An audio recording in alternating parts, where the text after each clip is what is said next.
그동안 개혁주의 5대 교리를 배우면서 구원은 하나님의 전적인 사역인 것과 하나님의 값없이 베푸신 선물이라는 것을 우리가 살펴보았습니다. 특별히 우리가 구원을 선물이라고 말할 때는 우리가 구원을 받기 위해 수고한 것은 전혀 없고 오직 하나님이 은혜로 주셨다는 것을 강조합니다. 그런데 선물이라고 하는 이 말에는 또 하나의 강조점이 숨어 있습니다. 그것은 바로 하나님께서 준비하고 마련해 주신 이 구원을 이제 우리 손에 넘겨주셨다라는 것입니다. 하나님께 이제 우리가 구원을 받았습니다. 이제 이 구원의 선물을 받은 성도는 이 선물을 가지고 어떻게 살아야 될까요? 하나님의 손을 떠나서 우리에게 넘어왔으니 이제 우리 마음대로 살면 될까요? 아니면 하나님이 주신 것이니 소중하게 다루면서 살아야 될까요? 바로 이 점이 구원은 하나님의 선물이다라고 할 때 그 선물이란 말에서 강조하는 부분입니다.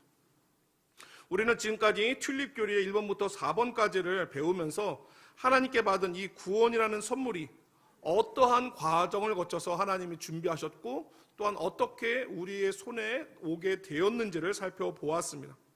전적으로 타락한 우리는 원래 영원한 형벌을 받기로 예정된 존재였으나 사랑이 많으신 성부 하나님께서 멸망당할 모든 사람들 가운데 일부는 구원하기로 하시고 아무 조건 없이 우리를 선택하셨습니다. 그리고 성자 하나님은 모든 사람이 아닌 창세전부터 조건 없이 선택한 우리를 위하여 십자가에서 죽으심으로 우리의 죄를 깨끗이 씻으셨습니다. 예수님의 죄 사함을 받은 우리에게 이제 성령님이 새 생명을 넣어 주심으로 우리는 거듭나게 되었고 거듭난 우리는 비로소 믿음으로 반응함으로 예수님을 믿게 되었습니다. 예수님을 믿은 우리를 하나님이 의롭다 하심으로 이제 우리는 하나님 앞에서 완전한 무죄 판결을 받았으며 무죄 판결 받은 우리를 이제 하나님이 자녀 삼아 주심으로 우리는 하나님의 가족이 되어 천국을 상속받게 되었습니다. 하나님께서 이렇게 준비해 주신 구원이라는 선물을 받았으니 이제 우리는 이 선물을 어떠한 마음으로 써야 될까요? 바라기는 오늘 말씀을 통해 우리에게 주신 구원의 참된 가치를 깨닫고 더욱 감사함으로 하나님께 나아가는 저와 여러분이 될 수 있기를 주님의 이름으로 축원합니다. 오늘은 이제 개혁주의 5대 교리 마지막 5번째 시간으로 성도의 견인이라고 하는 교리에 대해서 살펴볼 텐데요. 먼저 퀴즈를 풀면서 시작하도록 하겠습니다. 첫 번째 퀴즈 보여주세요. 네, 성도의 견인에서 견인은 끌고 간다는 뜻이다. 맞으면 1번, 틀리면 2번입니다. 자, 번호를 선택해 주세요. 하나, 둘, 셋. 다 하셨죠? 정답은 벌써 문제의 출제 의도가 보이지 않습니까? 이게 벌써 뭔가 답이 정해져 있습니다. 답은 2번입니다. 아니라고요? 놀라시는 분들 계신 것 같은데 우리가 보통 견인이란 말을 들으면 항상 견인차를 생각을 하니까 저 끌고 간다는 거 아니냐라고 생각하실지 모르는데 다음 화면 보여주시면 이게 끌고 간다라는 것은 위의 단어입니다. 끌 견자에 당길 인자 써서 끌고 간다는 뜻인데 성도의 견인에서 말하는 견인은 위의 글자가 아니고 아래 글자입니다. 굳을 견자에 참을 인자, 그러니까 굳게 참는다, 인내한다 라는 그런 뜻입니다. 성도의 견인을 간단하게 말하면 참된 성도는 끝까지 견딘다. 이게 성도의 견인인데요.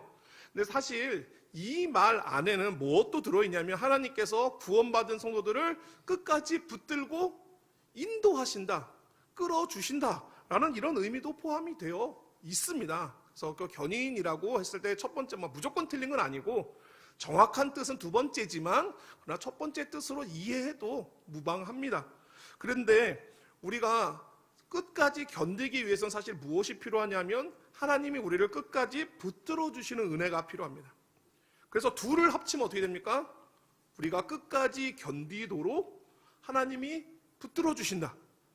그래서 오늘 설교 제목이 우리가 끝까지 견디도록 붙드신다입니다.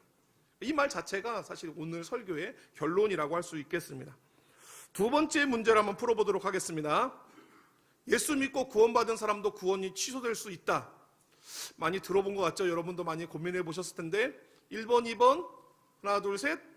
정답은 몇 번일까요? 2번입니다.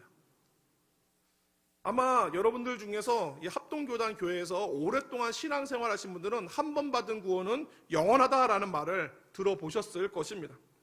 근데 이런 말을 들었을 때 대부분의 많은 사람들은 아멘 하면서 감사하게 받는 게 아니라 왜 그래야 돼? 아닐 수도 있잖아 라고 하면서 부정적인 반응을 보이는 경우가 많습니다. 특별히 한 번 받은 구원이 영원하다라는 말을 굉장히 불쾌하게 여기는 사람들이 있는데 그분들도 나름 이유가 있습니다. 첫째로 교회 다니고 예수님 믿는다는 사람이 온갖 죄와 악행을 저지른데도 뻔뻔하게 살고 있을 때 야, 저렇게 살아도 천국 가나? 라는 그런 회의감과 의문이 우리 가운데 듭니다. 둘째로 옛날에 신앙생활을 잘 했대지만 지금은 신앙을 떠나서 살고 있는 사람을 볼 때 정말 한 번 받은 구원은 영원해서 저렇게 신앙 떠난 사람도 천국 가는가? 구원은 절대 취소 안 되나? 이런 궁금증이 듭니다. 여러분 생각은 어떠세요? 정말로 한 번 받은 구원은 절대로 취소되지 않을까요? 정말 영원할까요? 바로 여기에 답을 주는 것이 튤립 교리의 마지막인 성도의 견인 교리입니다. 우선 성도의 견인을 뭐라고 말하는지 그 정의를 잠깐 살펴보려고 하는데요. 여러 가지로 정의될 수 있지만 화면 보여주시면 우리가 이렇게 이해하시면 좋겠습니다. 하나님이 구원하기로 작정하고 택한 사람은 주신 믿음을 잃지 않도록 하나님께서 끝까지 붙들어 주십니다. 그래서 하나님이 은혜와 사랑으로 날마다 붙들어 주시기 때문에 성도는 믿음에서 떨어지지 않고 계속해서 구원의 삶을 살아갈 수가 있게 됩니다. 하나님께서 은혜와 약속을 날마다 베풀어 주신 것을 믿고 사는 성도는 그 하나님의 신실하심을 신뢰하고 우리의 믿음을 지키며 살아갑니다. 이게 바로 성도의 견인입니다. 우리가 그냥 이렇게 말로 들으면 말이 좀 어렵고 잘 이해가 안 되는데요. 여러분, 성도의 견인을 이해하기 위해서 제일 좋은 예가 있는데 그건 뭐냐면 바로 우리 구원이 하나님의 자녀됨이라는 사실입니다. 화면 내려주셔도 됩니다. 거듭나서 예수님을 믿은 성도는 하나님께서 자녀로 삼아 주시죠. 맞습니까? 영접하는 자, 곧 그 이름을 믿는 자에게는 하나님의 자녀가 되는 권세를 주신다고 말씀하셨습니다. 그래서 우리가 성령님이 주신 믿음을 가지고 예수님을 믿을 때 우리는 하나님의 자녀가 되는데 여러분, 이때부터 하나님은 우리의 아버지가 되어주셔서 자녀의 우리의 손을 붙들고 일평생 동행하여 주십니다. 마치 여러분들이 어린 자녀를 낳고 키울 때 그 자녀들의 손을 꼭 잡고 다니셨던 것처럼 하나님도 우리의 손을 그렇게 붙들고 가십니다. 그런데 연약한 우리는 하나님의 손을 잡고 가다가도 잡고 있던 하나님의 손을 놓칠 수가 있습니다. 그렇지 않습니까? 우리가 살다 보면 믿음이 약해지기도 합니다. 막 의심이 생기기도 합니다. 죄를 짓기도 합니다. 그러면서 우리는 잡고 있던 하나님의 손을 슬그머니 내려놓을 때가 있습니다. 우리는 힘이 없어서 우리는 믿음이 약해서 하나님의 손을 놓을 수 있지만 하나님은 우리를 잡고 있는 손을 결코 놓지 않습니다. 왜요? 아버지이시기 때문입니다. 아버지가 이 손마저 놓으면 자녀를 잃어버린다는 걸 알기 때문에 자녀를 사랑하는 아버지는 자녀의 손을 어떤 일이 있어도 놓지 않고 꼭 붙들고 가십니다. 이것이 바로 성도의 견인 교리입니다. 성부께서 택하신 자들은 반드시 보호하셔서 결코 멸망하지 않게 하겠다고 예수님께서도 친히 말씀하셨습니다. 요한복음 6장 39절 말씀에 나를 보내신 이의 뜻은 내게 주신 자 중에 내가 하나도 잃어버리지 아니하고 마지막 날에 다시 살리는 이것이니라. 하나도 잃어버리지 아니하고. 그래서 제 아무리 마귀가 하나님의 손에서 우리를 빼앗아 가려고 한다 하더라도 하나님이 자녀를 지키시고 붙드시는 힘이 마귀의 힘보다 훨씬 강하고 세기 때문에 마귀는 절대로 성공할 수 없습니다. 로마서 8장 38절과 39절 말씀에 내가 확신하노니 사망이나 생명이나 천사들이나 권세자들이나 현재일이나 장래일이나 능력이나 높음이나 깊음이나, 여기가 중요합니다, 다른 어떤 피조물이라도 우리를 우리 주 그리스도 예수 안에 있는 하나님의 사랑에서 끊을 수 없으리라. 하나님의 창조하신 타락한 피조물인 마귀는 또는 하나님의 형상대로 창조된 우리 자신의 어떤 의심과 믿음의 연약함으로든 우리를 우리 주 예수 그리스도의 안에 있는 하나님의 사랑에서 끊을 수 없다라고 성경은 분명히 말씀하고 있습니다. 그러므로 한 번 받은 구원은 영원하단 말은 그냥 신학자들이 우리 듣기 좋으라고 만들어낸 말이 아닙니다. 성경이 분명히 우리에게 증언하고 있는, 하나님이 택하신 성도는 하나도 잃지 않고 끝까지 지키신다라고 하는 증언하고 있기 때문에 우리가 그것을 확신하며 우리가 이것을 기억하기 위해서 한 번 받은 구원이 영원하다라는 명제로 만들어 둔 것입니다. 그러나 우리가 이런 말을 들어도 여전히 마음이 개운하지 않은 것은 우리 주변을 둘러보면 신앙생활을 하다가 어느샌가 신앙을 잃어버리고 방황하고 있는 사람들이 현실적으로 보이기 때문입니다. 그렇기 때문에 우리는 한 번 받은 구원은 영원하다는 말을 들었을 때 고개를 갸웃거리지 않을 수가 없습니다. 아무리 하나님이 나를 굳게 붙들고 있다 하더라도 결국 내가 싫어서 내가 그 손 놓고 뿌리치고 나가면 그러면 구원은 취소되는 거 아니냐, 이렇게 생각하는 사람들이 있습니다.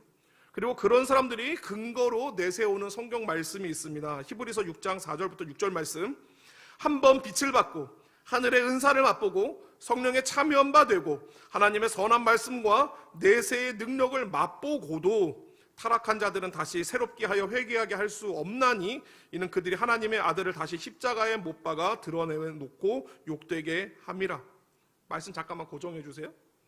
여기 보면은 맨 위에 한 번 빛을 받고 성령에 참여한 바가 되고 또 말씀의 능력을 맛본 이 사람들 얘기를 보면 이거 구원받은 사람들 아닙니까? 그러니까 분명히 한 번 구원받으면 영원하다고 했는데 그 다음에 이어진 말이 맛보고도 타락한 자들, 믿음이 있었는데 이 믿음에서 떨어져서 타락했다는 겁니다. 그리고 그 다음에 뭐라고 얘기합니까? 그런 사람들은 다시 새롭게 해서 회개하게 할 수 없답니다. 한 번 받은 구원은 영원하다고 했는데 왜 어떻게 성도가 타락하고 어떻게 멸망할 수 있는가? 그러니까 성도의 견인이라고 하는 교리는 아주 잘못된 교리다. 성도들의 방종의 삶을 조장하는 아주 이상한 교리다라고 하면서 비난하는 사람들이 있습니다. 그런데 이제 내려주셔도 됩니다. 이런 견인 교리를 부정하는 사람들이 그렇게 말하는 이유가 있습니다. 제가 이 부분에서 많이 묵상하면서 하나님이 주신 귀한 지혜가 있는데 우리가 왜 이런 하나님의 한 번 주신 구원이 영원하다는 것을 받아들이지 못하는가? 그것은 그 사람들을 포함한 우리들이 항상 믿음이 흔들리는 우리를 보기 때문입니다. 우리를 구원하신 변함없으신 하나님을 바라보지 못하고 있기 때문입니다. 여러분 기억하시기 바랍니다. 우리를 택하여 구원하신 하나님은 불변하시는 하나님입니다. 맞습니까? 아멘. 이 말은 무슨 말인가? 하나님은 한 번 우리의 아버지가 되시면 변하지 않는다는 말입니다.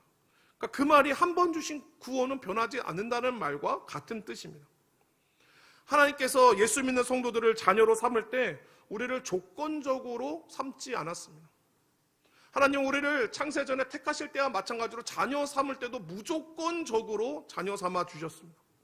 하나님께서 네가 예수를 믿으니까 일단 자녀를 삼아 주기는 주겠는데 네가 자녀답게 살아야지만 계속 자녀의 신분을 유지할 수 있는 거야. 알겠지? 네가 만약에 어느 순간에든지 자녀답지 못하게 살면 넌 그때 파양이야. 알았어? 이렇게 하면서 우리를 구원해 주시지 않았습니다. 우리가 예수를 믿어 하나님의 자녀가 될 때 하나님은 우리의 아버지가 되십니다. 맞습니까?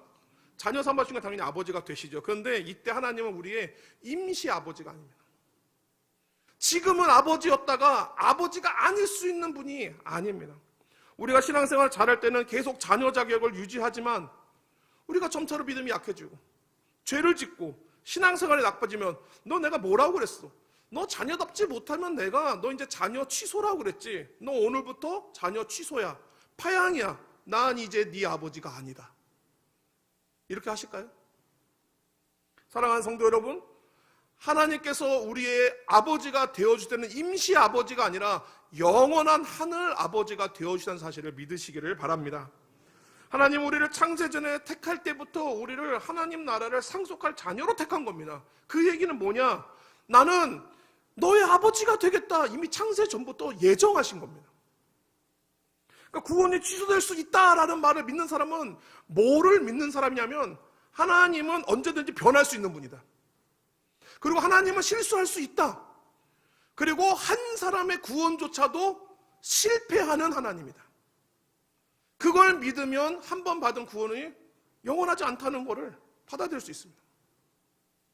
사랑하는 성도 여러분, 우리가 지금 듣고 있는 이 견인 교리를 포함해서 튤립의 개혁 교리, 5대 교리의 핵심 교훈이 무엇인가? 우리를 구원하신 하나님을 바라보라는 것입니다. 사람을 보고 있으면 이 사람은 믿음이 좋다가도 나빠지고 올라갔다가도 떨어지는 늘 흔들리는 상태이기 때문에 우리를 보면 우리의 구원이 견고하지 않은 것 같아서 마치 취소될 것처럼 보입니다. 하지만 우리의 하나님을 바라보면 변함없으신 하나님, 실수가 없으신 하나님, 말씀하신 것은 반드시 이루시며 실패하지 않으시는 하나님을 바라보고 있으면 여러분 우리 구원은 어떻습니까? 결코 흔들림이 없는 견고한 약속인 줄로 믿으시기 바랍니다. 더구나 우리 하나님은 전능하신 하나님입니다. 전능하신 하나님이 붙들고 있는데 떨어질 수 있습니까? 전능하신 하나님이 놓칠 수 있습니까? 그러면 전능하신이라는 말 떼면 됩니다. 그런 하나님 믿으면 됩니다. 우리는 내가 믿음 놓으면 하나님도 나를 놓을 것처럼 같지만 하나님은 자기가 택하여 삼은 자기 자녀를 절대로 놓지 않으십니다. 우리가 사랑하는 찬송가에도 보면은 이와 같은 성도의 견인의 고백들이 참 많이 나타납니다. 대표적으로 몇 개의 찬송이 있는데 주의 팔에 그 크신 팔에 안기세, 주의 팔에 그다음 뭐죠? 그 영원하신 팔에 안기세. 크신 팔에 그 영원하신 팔에 안기세. 영원하신 팔에. 그다음에 주의 영원하신 팔 함께 하사 항상 나를 붙드시니 내가 어느 곳에 가든지 요동하지 않음은 주의 팔을 의지합니다. 특별히 찬송가 374장을 보면 이 찬송 전체가 다 성도의 견인의 교리를 나타내고 있습니다. 화면 보여주시기 바랍니다. 다 볼 수는 없어서 1절만 볼 텐데 여러분 한번 읽어볼까요? 나의 믿음 약할 때 주가 붙드네. 마귀 나를 꾀일 때 주가 붙드네. 나를 붙드네. 나를 붙드네. 사랑하는 나의 주 나를 붙드네. 네가 붙들어야 되라고 말합니까? 네가 믿음이 약해서 놓치는 거야. 구원이 취소되는 거야. 네가 붙들어야 돼. 네가 붙들어. 네가 붙들어. 이렇게 얘기하십니까? 나를 붙드네. 사랑하는 나의 주 나를 붙드네. 여러분 롤러코스터 타봤습니까? 많이 타보신 분도 있고 안 타보신 분도 있을 텐데요. 저는 눈으로 보는 걸 좋아합니다. 저는 이거 못합니다. 절대 못합니다. 제가 한번은 이게 조금 이게 속아서 제가 한번 탄 적이 있는데 타는 동안에 굉장히 은혜 충만한 시간이었습니다. 올라갈 때부터 주여 부르면서 눈 꼭 감고 계속 기도하면서 소리 지르면서 그렇게 탔습니다. 아시죠? 처음엔 천천히 막 올라갑니다. 그러면서 어느 순간 높이 올라가고 나서 그다음부터 막 미친 듯이 막 내려가더니 막 360도 돌고 옆으로 휙휙 돌고 그다음에 올라가다 내려갔다 막 정신없이 막 움직입니다. 그러다 보면은 문득 드는 생각이 야 이러다 이거 갑자기 궤도 이탈해가지고 떨어져 죽는 거 아니야? 생각이 듭니다. 그렇지 않습니까? 들죠? 안 드세요? 근데 여러분 타보신 분들 아시겠지만 그런 일 일어납니까? 안 일어납니까? 안 일어납니다. 왜 안 일어나냐 하면은 운이 좋아서 안 일어나는 게 아니라 기술자들이 롤러코스터 만들 때부터 이미 모든 물리학과 운동역학을 다 동원해서 철저히 계산하고 그 계산에 따라 설계하여 설계대로 시공하기 때문에 롤러코스터를 탄 사람은 그 안에서 야 이거 이러다가 떨어지는 거 아니야 생각이 들지 몰라도 롤러코스터는 철저하게 계산된 궤도 위에서 아주 안전하게 운행이 됩니다. 우리가 받은 구원도 그렇습니다. 우리의 믿음은 마치 롤러코스터처럼 위로 오르고 내리기를 반복하면서 막 요동치고 있으니까 야 이러면 내 구원이 취소되는 거 아니야 라고 해서 우리는 불안해합니다. 하지만 여러분 중간에 이렇게 낙하하는 그 순간에 있을지 몰라도 궤도에서 벗어나는 일은 없습니다. 왜냐하면 마지막 목적지까지, 처음 시작한 이 구원이 다 모든 코스를 마치고 마지막 목적지 안전하게 도달할 때까지 하나님께서 우리 구원을 창세부터 철저하고 세밀하게 이미 다 예정해 두셨기 때문에, 계산하고 설계해 두셨기 때문입니다. 전지전능하신 하나님의 설계인데 추락할 수 있습니까? 이탈할 수 있습니까? 그런 일은 절대 일어나지 않습니다. 심지어 제가 예전에 타봤 어떤 롤러코스터는 이게 실외에 있는 게 아니라 실내에 있는 거라서 이게 막 정신없이 달리다가 갑자기 이게 캄캄한 구간으로 싹 들어갈 때가 있습니다. 앞에 하나도 안 보여요. 그러니까 문득 무슨 생각이 드는지 아십니까? 야, 이 앞에 레일이 딱 끊겨져 있어가지고 밑으로 추락하면 어떡하지? 자, 별 생각을 다 하죠. 근데 여러분, 뭐 다 아시겠지만 앞에 보이지 않는다고 해서 우리 눈에만 안 보이는 거지 거기 레일이 없습니까? 계산대로 잘 깔려져 있습니다. 빈틈없이 깔려 있습니다. 즉 우리의 믿음은 어둡고 불확실한 때를 지날 때도 있지만, 그러나 그 순간에도 우리를 구원하신 하나님의 계획은 거기까지도 다 계획되어 변함없이 이루어져 있다는 것을 여러분 믿으시기를 바랍니다. 제가 이런 내용들을 묵상하면서 참 좋아하게 된 시가 있습니다. 여러분도 잘 아는 도종환 시인의 흔들리며 피는 꽃입니다. 화면 보여주시기 바랍니다. 한번 같이 한번 읽어볼까요? 흔들리지 않고 피는 꽃이 어디 있으랴. 이 세상 그 어떤 아름다운 꽃들도 다 흔들리면서 피었나니, 흔들리면서 줄기를 곧게 세웠나니, 흔들리지 않고 가는 사랑이 어디 있으랴. 여러분, 흔들리지 않는 믿음이 있을까요? 우리 믿음도 다 흔들리면서 갑니다. 우리는 오늘 이런 말씀을 듣고 나서 또 이 예배당을 나가서 며칠 또 살다 보면 또 변함없이 믿음과 확신이 흔들리는 순간들을 또 맞이합니다. 늘 갈대처럼 흔들립니다. 하지만 상한 갈대를 꺾지 않으시고 꺼져가는 등불을 끄지 않으시는 하나님께서 우리를 버리지 않으시고 포기하지 않으시고 붙들어 주시기 때문에 우리는 비록 흔들리지만 꺾이지는 않는다는 것을 믿으시기 바랍니다. 시편 37편 24절 말씀, 그는 넘어지나 아주 엎드러지지 아니함은 여호와께서 그의 손으로 붙드십니다. 붙들어 주시기 때문에 넘어질 수는 있지만 아주 엎드러지지는 않는 은혜가 우리 가운데 있습니다. 그러므로 믿음이 흔들리고 구원의 확신이 약해질 때마다 무엇을 봐야 됩니까? 내 믿음 봐야 됩니까? 믿으려고 하는 내가 아니라 나를 붙들어 주시고 구원하신 하나님을 바라보시기 바랍니다. 그 크신 팔로, 그 영원하신 팔로 내가 어디 가든지 나를 붙드시는 주의 팔을 의지하면 내 영혼은 주님의 예정 가운데 안전한 줄로 믿기 바랍니다. 지금까지 우리가 성도의 견인을 말하면서 하나님이 우리를 확실하게 붙들어 주시는 은혜에 대해서 계속해서 살펴봤습니다. 여러분이 지금 이렇게 하나님이 나를 언제든지 분명하게 붙들어 주신다라는 말씀을 들으면 무슨 생각이 드십니까? 아, 그렇구나, 내 더 이상 불안해하지 말고 열심히 신앙생활 더 잘해야지 하십니까? 아니면 아, 그래? 나 언제든지 붙들고 있어? 그러면 마음대로 살아도 되겠네. 여러분 이러십니까? 많은 사람들이 하나님이 나를 언제든지 놓지 않고 붙들어 주신다는 말을 들으면 내가 그러면 더 이상 의심하지 말고 믿음 생활 잘해야겠다 이래야 될 것 같은데, 아이 그러면 마음 놓고 아무 짓이나 하면서 살아도 되겠네, 이렇게 오용하는 사람들이 생깁니다. 여러분, 이건 하나님이 주신 은혜를 요구로 갚는 거고요, 바로 이게 구원파 이단들이 하는 말입니다. 성도의 견인의 원래 의미가 뭡니까? 참된 성도는 끝까지 견딘다입니다. 근데 성도가 이 모든 상황 속에서 끝까지 견디고 인내하려면 먼저 뭐가 필요한가? 하나님이 언제든지 붙들어 주시는 은혜가 있어야지만 성도가 언제든지 참고 견딜 수가 있기 때문에 먼저 하나님의 붙들어 주심에 대해서 살펴본 것입니다. 자, 이제 하나님의 붙들어 주시면 알았지. 그 다음에 이제 뭘 봐야 될까요? 우리가 어떻게 참고 견뎌내야 되는가? 많은 사람들이 하나님이 붙드신다고 하면 우리 삶에 아무런 고난도 시험도 없는 것으로 오해합니다. 하나님 붙드신가 아무 일도 없어야 되는 거 아니냐? 근데 여러분, 성도의 견인 굳게 참아라 왜 있겠습니까? 이미 성도의 삶에 고난과 시험이 있다라는 말이 그 성도의 견인 안에 내포가 되어 있습니다. 다만 하나님께서 우리가 그 모든 시험과 고난 가운데도 이겨내도록 보호하고 붙드시기 때문에 우리가 견디는 것입니다. 이런 내용이 오늘 우리가 읽었던 본문 베드로전서 1장 3절부터 7절 사이에 잘 나타나 있습니다. 여러분이 성경 본문을 펴고 제가 읽는 부분들을 잘 따라와 주셨으면 좋겠습니다. 먼저 4절에 보면 우리를 위하여 중간에 하늘에 간직하신 유업이 있다고 합니다.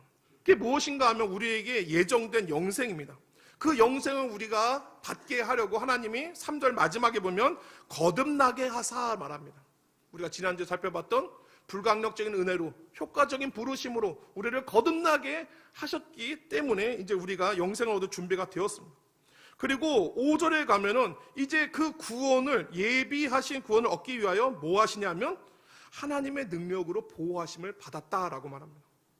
이게 바로 성도의 견인입니다.